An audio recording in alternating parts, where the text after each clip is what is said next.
My friends, something miraculous happened this weekend. Truly, truly miraculous. And we should not take it for granted.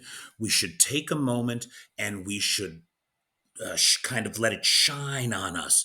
We should shine. Let this light of truth shine on us and really appreciate what happened.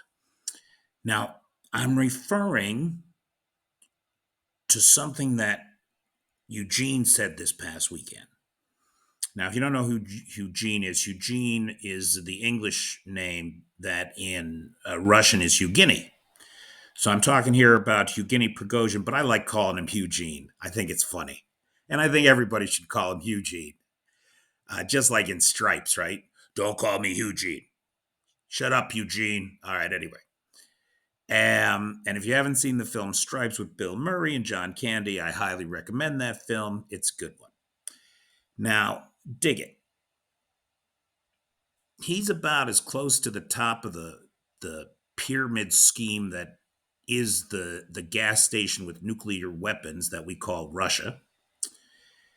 And our boy Eugene there, I'm sure he didn't mean to do it, but in an amazing and stunning moment, he told the truth.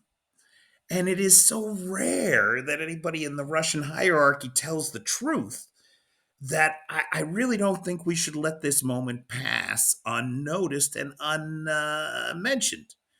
And we should all really pay attention to what he said.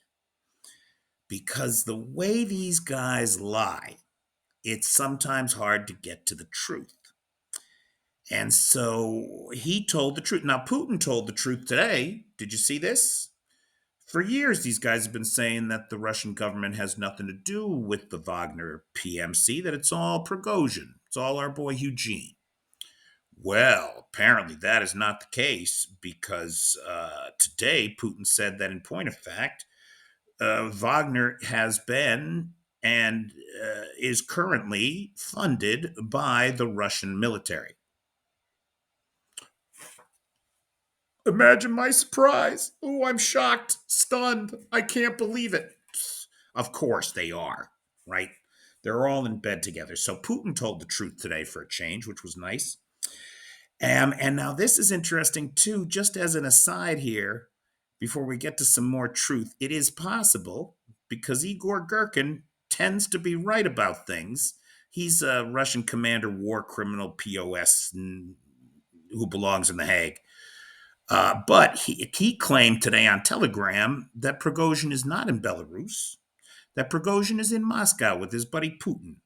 And all these guys who are not actually alive anymore, they just don't know it yet. Apparently, they're sitting around trying to figure out how to divide the spoils of an empire that no longer exists.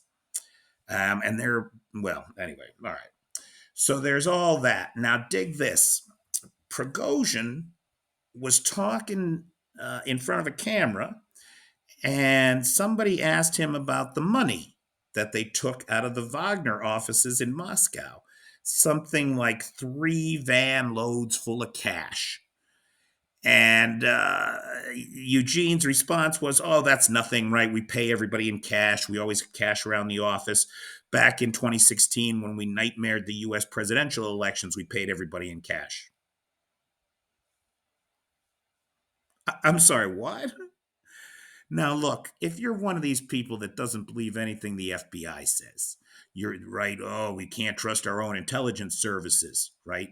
The only reason you can't trust your own intelligence services is because the guy that was lying to you told you not to trust your own intelligence services, and you're an idiot, and you should shut up and crawl back under whatever uh, water heater you have propped next to your house and stay there.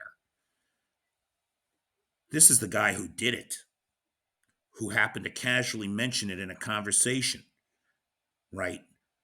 We nightmared the 2016 election. Nightmared is a direct translation. It's slang, right? It means to F up, right? We F them up. So yeah, I have been saying since 2016 that Donald Trump would not have been possible without Russian money. And now we have one of the top guys in the Kremlin saying, yeah, right? truckloads of cash.